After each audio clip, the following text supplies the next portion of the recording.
Welcome back to the Deep Dive. We're the place where we break down the sources you send our way, looking for those key insights and strategies for your next big move.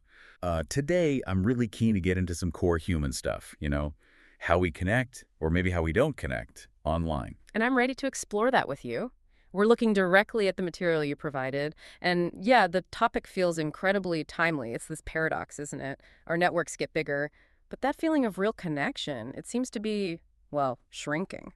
It really is the central puzzle of right now, I think. We've got this promise of hyper-connection, right? Everyone's supposedly just a click away.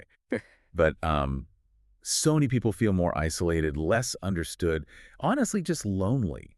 The gap between how many people we're connected to and how connected we feel, it's huge. That's exactly the tension we need to unpack. And our whole discussion today, it's grounded in that article you sent over, Beyond Likes and Shares, The True Future of Digital Empathy. Our goal is pretty big, actually, to figure out if these screens are genuinely changing our basic human ability to, get each other. Okay, let's get into that source material then. It jumps right in, doesn't it?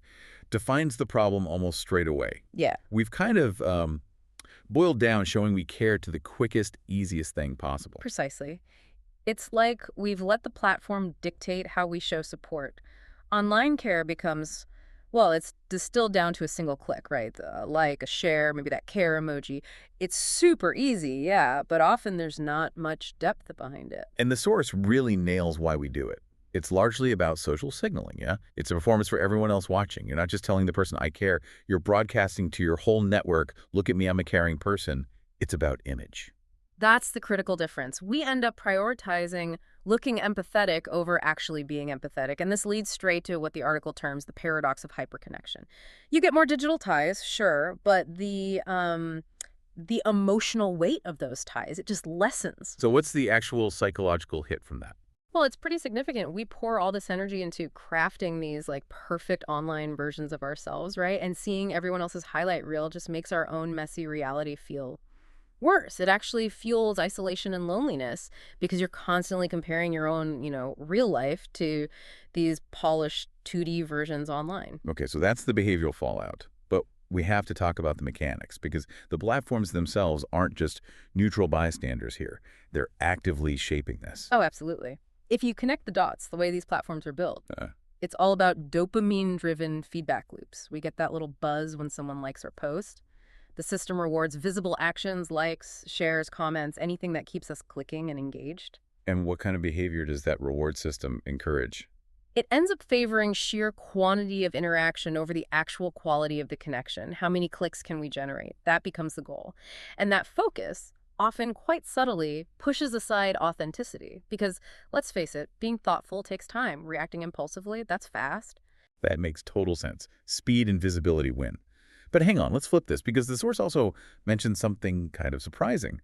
This rise of new digital shorthand. Yeah. Emojis, GIFs, acronyms. Yes, it's a really interesting adaptation. You'd think it's just simplification, but the research cited in the article actually suggests that using emojis often and thoughtfully is linked to higher emotional intelligence. Really? That feels backward.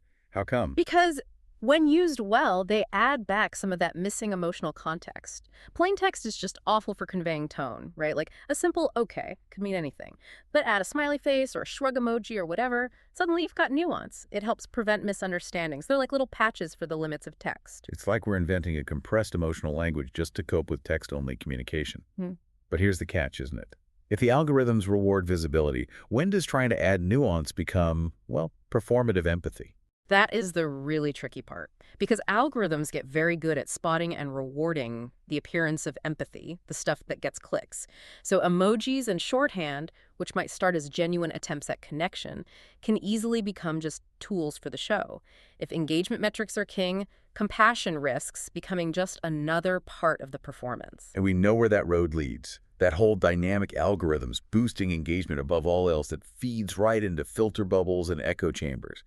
We end up seeing less diversity of thought, not necessarily because we hate other views, but because the algorithm just keeps feeding us what it knows we'll click on.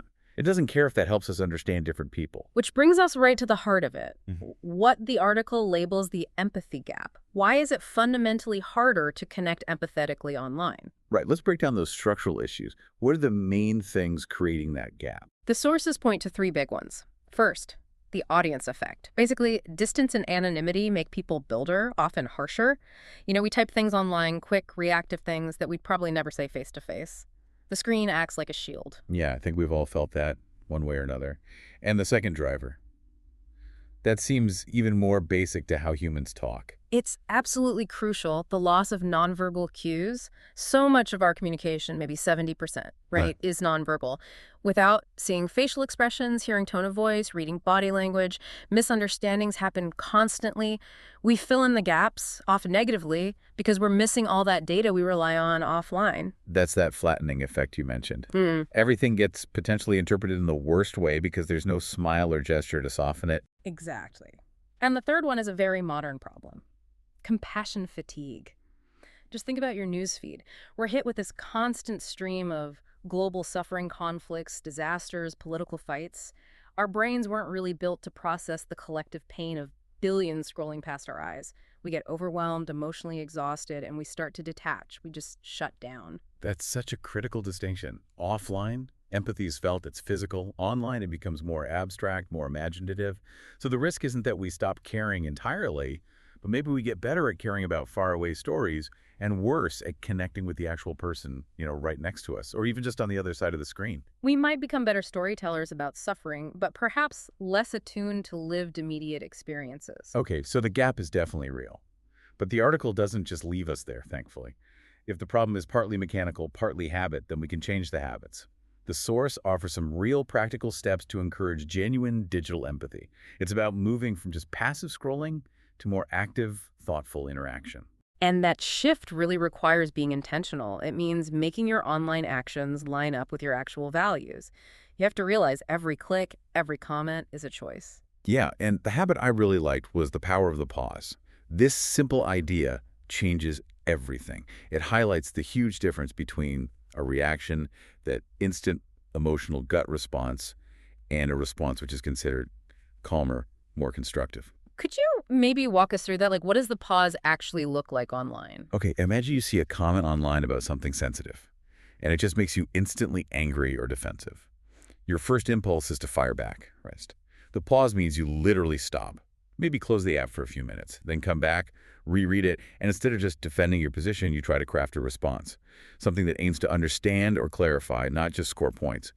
That little gap breaks the platform's push for instant reaction. And that really is the foundation for building digital compassion. Beyond just pausing, the article talks about active listening online, really trying to read between the lines, looking for the feeling behind the words, not just the facts. Right, and using our words and even emojis Uh-huh. with sincerity, not just throwing them around. And maybe the biggest one for breaking out of those echo chambers, actively seeking out diverse viewpoints, intentionally following people or sources that challenge you. That makes you an active participant, not just a passive consumer. And just when we're grappling with managing our own online emotions, the sources throw in the future factor. AI, artificial intelligence, is getting really good at analyzing language for emotional patterns, even simulating empathy. Ooh, okay. That sounds like it could be amazing for, say, customer service, but also Yeah. kind of worrying. What are the main concerns the article raises? There are two big ones. First, the danger of algorithmic bias. If the AI is trained on biased data, its emotional detection might misunderstand or misrepresent how different groups express feelings. But the deeper, maybe more philosophical worry is creating false emotional connections. We might start confusing a really sophisticated simulation of care with the real thing. So the AI could get so good at saying the right things that we Yeah. feel genuinely understood by it, even though it doesn't actually feel anything. Precisely. And AI processes data about emotion. It can't experience joy or sadness itself.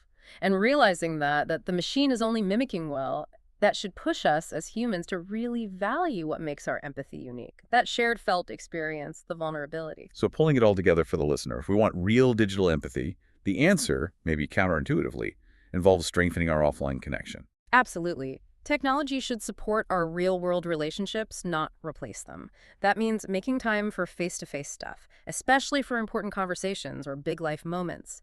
It means trying to resolve conflicts in person if possible, and crucially, setting some boundaries around digital use to protect those real human interactions. It's not about giving up technology, is it? It's about using it more consciously, more wisely. by just recognizing this paradox and trying some of these mindful habits, we can actually start to reshape digital empathy for the better. Yeah, it's about moving from just consuming content to intentionally interacting, from putting on a show to actually connecting. So the challenge for you, the listener, sparked by the source material is this. Next time you're online, about to comment or share, or even just like something, pause. Ask yourself, am I truly connecting here, or am I just reacting? That's a really powerful question to sit with, and we definitely encourage you to explore the source material yourself. You can read the full article that shaped this discussion, Beyond Likes and Shares, The True Future of Digital Empathy, over on our website, nextgameplaybook.com.